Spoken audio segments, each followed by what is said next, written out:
it's me, Helena, from helenawoods.com, where we talk all about astrocartography, the energy and story of place, and also whatever else I want to talk about. So in this video, I'm going to be talking about astrocartographers and what you need to be looking for before booking a reading with an astrocartographer. Because let me tell you, there are so many lifestyle bloggers and influencers out there that are teaching astrocartography and relocation astrology on TikTok and Instagram that don't know astrology and don't know how to read charts or transits. It's extremely important that you are discerning about who you book and hire as an astrocartographer. I can't tell you the amount of clients that have come to me after working with another astrocartographer who didn't use parents, they didn't use those latitude crossings, they didn't use local space, they didn't look at the relocated chart, and then they came to me and said, I noticed that you talked about these other things that the astrocartographer never even mentioned or heard of. So that's why I'm making this video. It's time to take the power back. It's time to be empowered and confident and knowledgeable about what you should be looking for when booking an astrocartographer. Before you hire someone, you need to ask them these questions. Let's get into the video. Just a quick shameless plug. Do know that I have tons of free content available on my newsletter. You can get my free astrocartography guide and cheat sheet. Both gifts are located down below in the description of this video. Once you get that information, you'll then be joined to my free astrocartography newsletter, where I share tons of free resources, tips, stories, and examples so that you can learn how to do this for free. I also do private readings and I have courses on astrocartography. So if you did want to learn how to read your map as a beginner basic, I've got that course for you. And I also have my main flagship program, Relocation Astrology, where we go deep into relocated charts, timing, all of the things. Both courses are listed down below if you'd like to join. I'm excited to have you there if your intuition feels it's a fit. Also, do note that I have a free blog post down below in the description of this video. I'll include a link in the comments. So if you want to read what are the things you need to ask your astrocartographer before booking with them, check out that blog post. I've included a list of all the questions and the things that you should know before paying money to someone who might not even know what they're talking about. Check out that blog post down below and you can read it or watch this video, whichever you prefer. All right, so what you're gonna wanna do is you're gonna wanna email the astrocartographers that you're considering booking a reading with, and you want to send them an email with the following questions. Question number 1, do you use parens? If they don't know what a paren is, do not book with them. If they don't understand what a latitude crossing is, do not book with them. One paren can make or break an area. If an astrocartographer is using astro.com and they're just looking at where you have your Jupiter or your sun line, but they're not telling you the latitude to be at, in addition to that main astrocartography line that you see on your map, they're doing it wrong. And if you've got a difficult paren or a difficult latitude line that's going across the area within 75 miles, it can be very difficult for you regardless of what nice astrocartography line it is, which is why it's so important that your first question that you ask that astrocartographer via email is, do you use parens? Do you use latitude crossings? If they don't know what that is or they don't use that, do not book them. Do not hire them. It's a waste of your time and money. As a 3-5 manifesting generator, I can tell you right now that I've done the trial and the error. I've learned, I've asked questions, and I'm telling you, you gotta use the parens. The parens are so essential and they can really make or break a place. I've had so many clients that live on beautiful Jupiter or Venus lines, but they live on really hard parens. Literally moving 30 minutes north or an hour south can drastically change the energy of a place and the story of a place. It's all dependent on those parents. So question number 2, do you compare relocated charts? The relocated chart is really important because it will tell you where that planet, what house it sits in. Is it gonna be in the angular first house or is it gonna be more in the cadent 12th house? For example, let's say you have a sun ascendant line. Is that sun going to be placed in the first house where it's more angular, dynamic, and it's generally more well placed? Or if you move a little bit north or south and that sun moves into the 12th house, which is more hidden and it's more private and it's more secluded, and it's a little bit more isolated and lonely, completely different experience depending on how far away you go from that astrocartography line, that sun line, which is why it's so important that you use relocated charts. So you compare the charts alongside the map. moving west or east of a line. That's why you want to compare the relocated chart in addition to the map itself. I've had so many clients that have come to me and booked a reading with me after they've used another astrocartographer that told them to move east or west, but the astrocartographer didn't use the relocated chart. They didn't even look at how the relocated chart shifted and the houses shifted and how the sun line became more angular in the first house, but how when you moved a little bit south, it went into the 12th house, which is a completely different experience for the person. If your astrocartographer does not compare relocated charts, do not book a reading with them.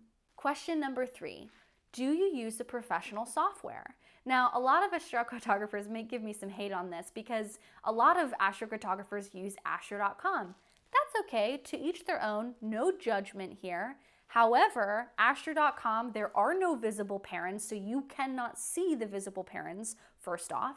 But second of all, there is no measuring tool on astro.com. On the Astro Click Travel feature, there is no measuring tool, so you don't know what the precise distance is between a parent, if it's 30 miles or 75 miles or 112 miles.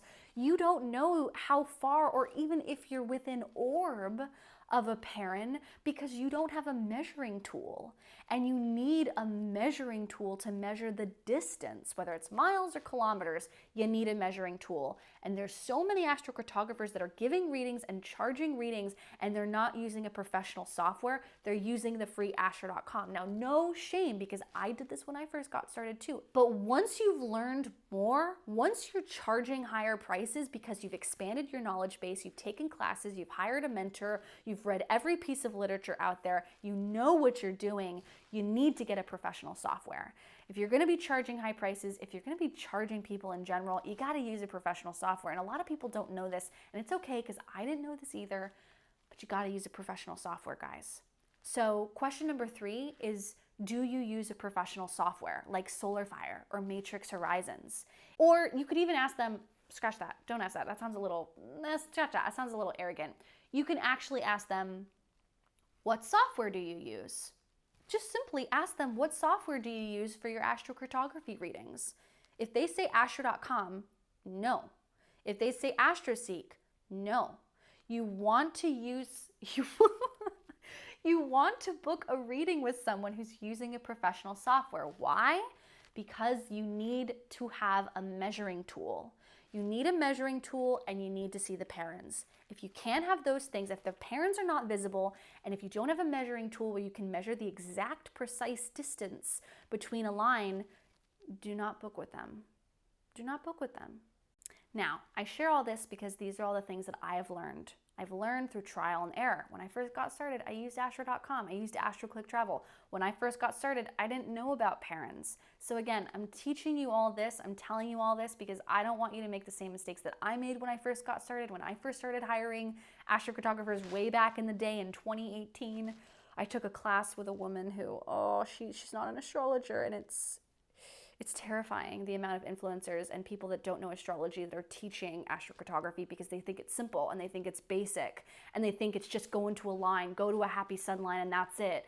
That's not it. And I will talk about this forever because this is the misinformation age that we're living in, the oversimplification thanks to TikTok and Instagram, where we've made this very complicated, one of the most complicated techniques in astrology. We've narrowed it down and made it so basic that it's not even accurate. And so this is why I got to talk about this. I got to talk about this. It's like my mission to talk about this because there's not a lot of people calling out the bullshit. Okay, anyway, what's the other thing? Question number 4. Do you time travel, or do you look at the timing in relation to relocated charts? Do you look at timing in addition to the map? You could have a really beautiful line, but if you're going to an area and there's a hard transit for that person, let's say you go to a Venus ascendant line, you got Venus rising in a certain part of the world, but during that time that the person's going there for their trip or they're moving there or whatever, they've got Saturn rising that's hitting that point exactly. Saturn was on the ascendant. If Saturn is transiting over that Venus or over that ascendant point in the new relocated chart, that's a problem. Person might not be as happy as you think they're going to be, even though they're going to a nice Venus line. That's why you have to make sure you look at timing too. Now, timing is really complicated. I actually have a whole timing booking. Like, I do introduction calls and then I do timing calls because they're so deep and you have to prep a lot for timing. There's a lot you have to look into and consider when someone is thinking about moving somewhere or traveling to a certain part of the world, which is why I have two separate consultations, timing and just looking at the introduction of your map. But I do recommend that if you book a reading with an astrocartographer, you at least ask them, does the timing look okay on that? Or do you also look at timing if I wanted to go to this area? Is the timing okay for that area at that time in life? That would be something to ask as well. And the next question you want to ask them via email is, do you use Vedic or tropical astrology? Are you an Eastern or Western astrologer? You can also ask them, what house system do you use? Do you use Placidus or whole sign or equal houses? These are questions that it's really important to ask, and a lot of astrologers will have that listed on their website. Like, I very clearly say at the top of my readings page, I am a modern Western astrologer using the tropical zodiac and whole sign houses and Hellenistic techniques. People ask me all the time if I practice Vedic astrology, and the answer is no. I do not practice Vedic astrology, and I do have an astrologer that I recommend who does Vedic astrology, but that personally is not me. You gotta ask these questions, because if you use Vedic astrology and you don't use the tropical zodiac, different experience, different chart, like completely different. You should ask them just so you know and are prepared, and also you're using the system that also works best for you as well.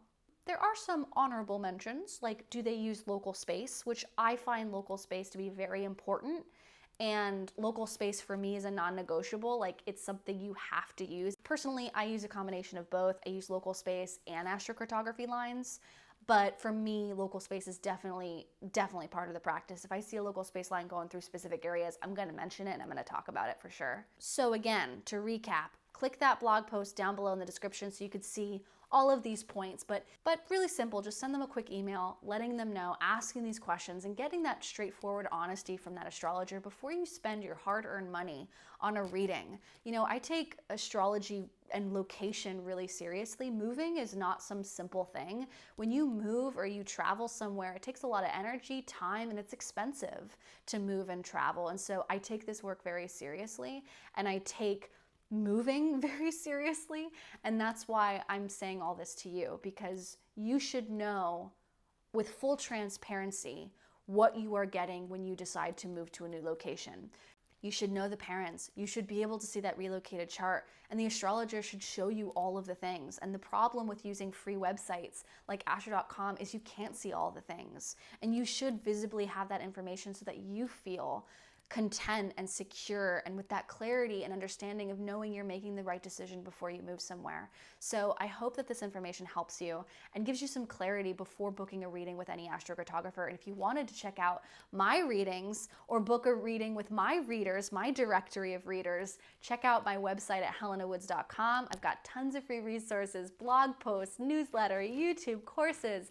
I am the astrocartography queen, and I'm not saying that out of hubris, although I do have Jupiter on my ascendant, but I am saying that because I am the astrocartography queen, and I have a lot of fun being the astrocartography queen. So with all that said, let me know if you have any questions. Let me know if you need any support. I'm happy to help you. But check out those free resources. Get my free astrocartography guide. Check out that blog post if you haven't already.